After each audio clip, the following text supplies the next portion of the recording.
Olá pessoal, estamos aqui para mais uma videoaula da Era Vargas. Agora a gente vai tratar um pouco mais sobre a economia da Era Vargas, tá?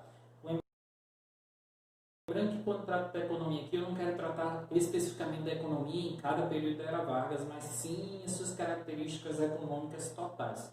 É um conteúdo, uma aula que dialoga muito com o que vocês vão aprender em geografia sobre o período e sobre industrialização, então é até interessante que vocês comparem a minha aula, o conhecimento adquirido aqui no texto, com o que vocês vão adquirir e vão construir em geografia, porque é um outro olhar sobre o mesmo período, um olhar de uma outra ciência que destaca outras questões, né? E pode também, né, até fazer perguntas para os professores de geografia para tentar perceber essas nuances. Lembrando que questões interdisciplinares são sempre mais valorizadas para aqueles que estão de olho no Enem, tá bom? Então vamos lá, título desse vídeo: Nacionalismo Econômico e Industrialização. Qual é o objetivo? Apresentar o nacionalismo econômico estatizante de Vargas. Então aí a gente já tem algumas coisas bem características do governo de Vargas. Uma coisa que a gente precisa estar de olho no governo de Vargas é que é nesse governo que, pela primeira vez, o governo federal fará uma política de industrialização. Professor, mas na Primeira República a gente viu indústria. Sim, mas as indústrias na Primeira República ou são de ações individuais, né? No caso ali de atitudes de um grupo, de uma pessoa que vai implementar essa indústria, ou é pontual para alguns estados que fazem alguma política para a industrialização naquele estado, alguma promoção de indústria naquele estado através de benefícios fiscais e assim por diante. Mas não há uma política federal de industrialização até o governo de Vargas. Então é o governo de Vargas que vai bater nessa tecla. Mas vamos voltar para cá, né?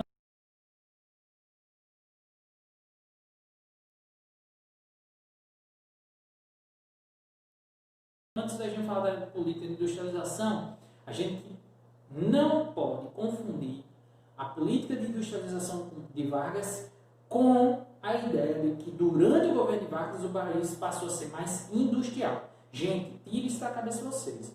O Brasil, durante o governo de Vargas, dependia da agricultura para exportação e dos serviços, que é comércio, funcionários públicos, dentre outras formas.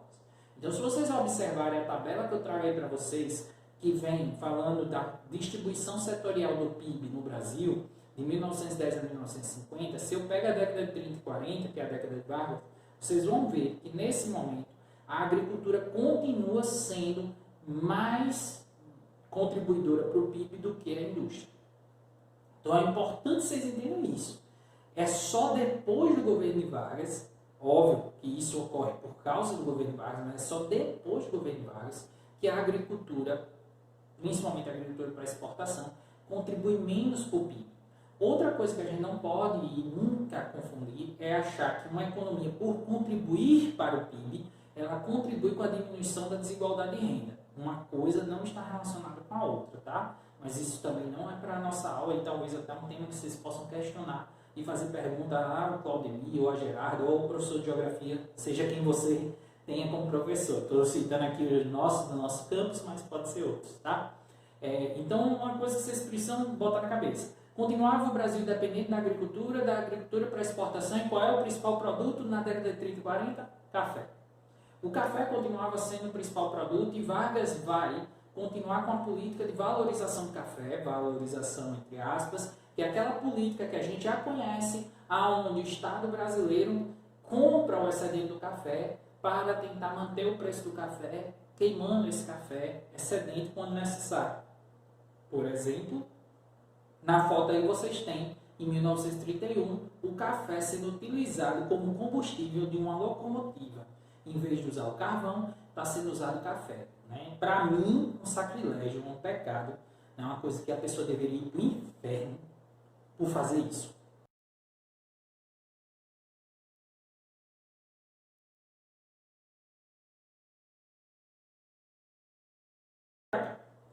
Mas a marca maior da política de Vargas não é só manter a agricultura para exportação. Isso aí já está lá, já vem da Primeira República e vai manter-se assim.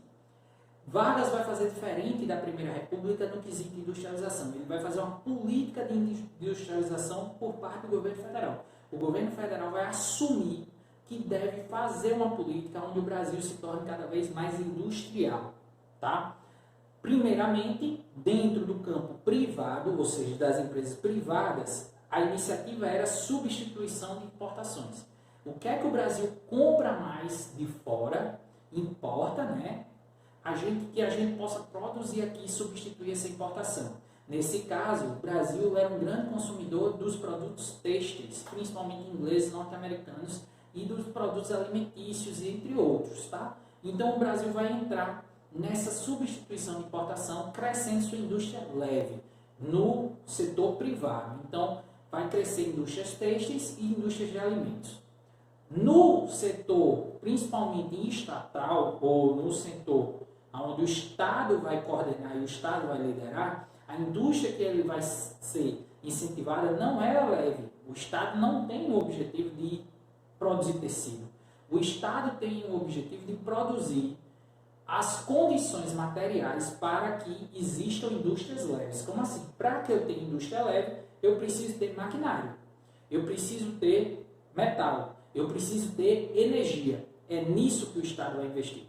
Então o investimento estatal vai ficar na indústria que a gente chama de base, que são de bens de capital, errei aí, tem um captar, né? Captar não, viu? É capital, tem um L aí, desculpa, e bens de transformação. E além disso, a infraestrutura de transporte, que a gente vai voltar mais para frente. Então, nesse momento, a marca é o fim do liberalismo econômico. Como assim, professor? Não entendi. Qual é a base do liberalismo econômico? Não intervenção do Estado. O Estado não pode intervir na economia. Nem regular, nem proteger, nem investir. Embora os liberais amem investimento estatal. Mas na lógica, por exemplo, numa crise, não era para ter investimento do Estado. É a contradição do liberalismo. Mas vamos lá. O Estado não deveria intervir na economia. Nesse quesito, durante o governo Vargas, o Estado dirigia a economia, controlava a economia e regulava a economia. Professor, todas as empresas passaram a ser estatal? Não. Só essas que a gente falou agora, nessas áreas, tá? As de bens de consumo continuavam sendo privadas.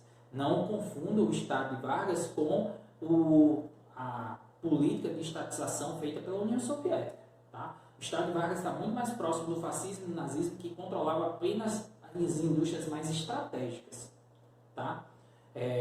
Controlava não, tinha como estatais as indústrias mais estratégicas e controlava todas as indústrias, até as privadas.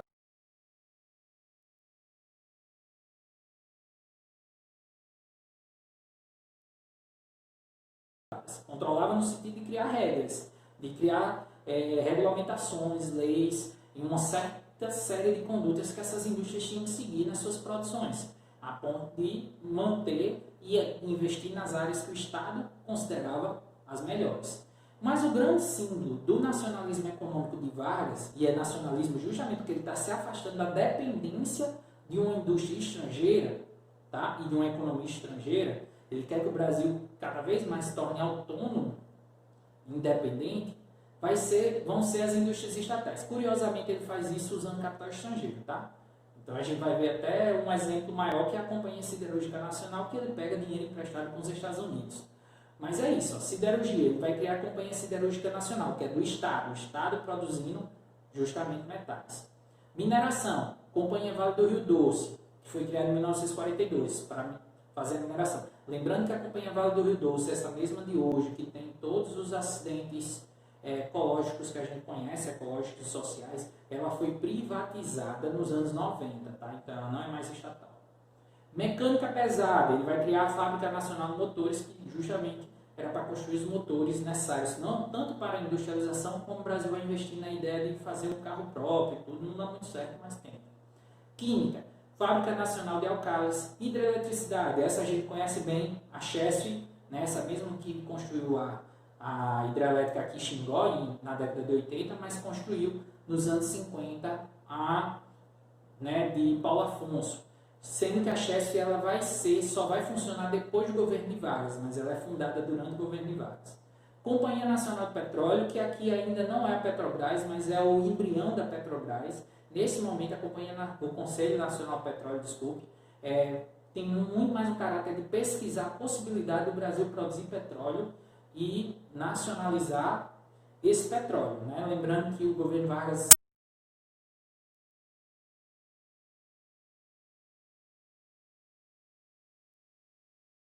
já tinha implementado leis onde o subsolo é do Estado, né? As águas e o subsolo é do Estado e não pode ser explorado por uma rede privada, por uma empresa privada, sem autorização do Estado.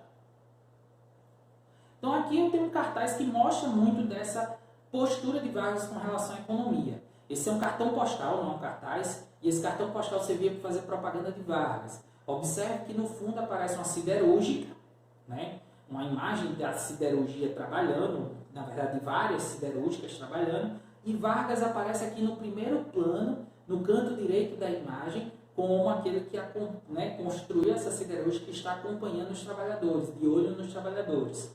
Então vai ter muito enaltecimento do governo Vargas na produção dessas estatais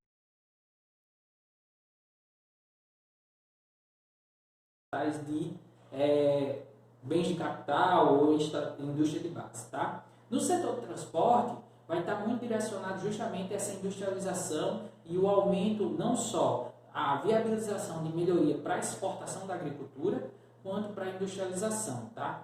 Então, eu vou dar um exemplo aqui, melhoria do transporte marítimo. Vários portos no Brasil vão passar por reformas para receber navios de maior calado, ou seja, navios maiores, para poder levar mais produtos exportados. O exemplo é o Porto de Maceió, que em 1940 passa por uma reforma, né, que é concluída em 1940, justamente para ter navios maiores para levar o açúcar, né, para o estrangeiro. Aumento de melhoria de linhas ferroviárias e estradas que também vão ocorrer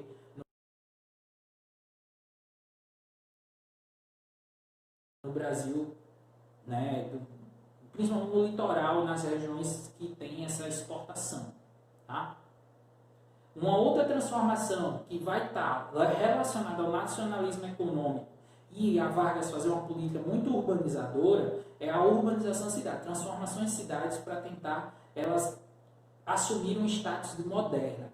Eu trouxe aqui um exemplo, mas várias cidades brasileiras passam por transformações na década de 40 e na década de 30, mas eu trouxe aqui o exemplo do elevador Lacerda, um dos maiores símbolos de Salvador, foi construído em 1875, vocês estão vendo uma imagem do lado esquerdo do elevador original, mas em 1930 ele passa por uma reforma que é o elevador atual, que tem um estilo arquitetônico mais moderno, que é o Art Deco, e aí ele tem uma característica muito mais moderna, ele foi modernizado para o uso da eletricidade, e ele já usava mais para melhoria para o uso da eletricidade e comporta mais pessoas, e obviamente ficou mais imponente. Isso vai acontecer com o Viaduto do Chá, em São Paulo, dentre outras obras que o Estado de Vargas vai fazer no sentido de urbanização. O governo Vargas vai tentar muito fazer essa transição do Brasil rural para um Brasil urbano.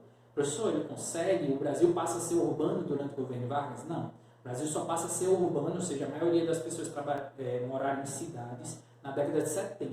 Mas ele vai fazer essa valorização do cenário urbano. Isso é uma das contradições do governo Vargas que, infelizmente, muita gente não reconhece e não percebe. A zona rural, Vargas vai deixar no domínio dos latifundiários, né? E o trabalhador camponês vai estar ali relegado a essas condições. Uma coisa curiosa, que não é bem curiosa sobre o governo Vargas, é que ele vai implementar uma reforma agrária, principalmente na região sul do Brasil e centro-oeste, onde ele vai distribuir terras para camponeses para eles tentarem cada vez mais ir para o centro-oeste, para a região menos demograficamente habitada, né, com menos gente. Só que ao fazer isso, ele vai fazer em cima de territórios indígenas. A gente vai discutir isso em uma outra videoaula. Espero que vocês tenham gostado, né? Eu vou terminar por aqui o nacionalismo econômico Vargas. Essas são as características principais. Espero que vocês tenham entendido também, né? Lembrem-se, curtam o vídeo, ativem o sininho, se inscrevam no canal, comentem, né? Façam as perguntas para os professores de geografia e tentem comparar o conhecimento adquirido em história com o conhecimento de geografia, que eu acho que vocês vão construir um conhecimento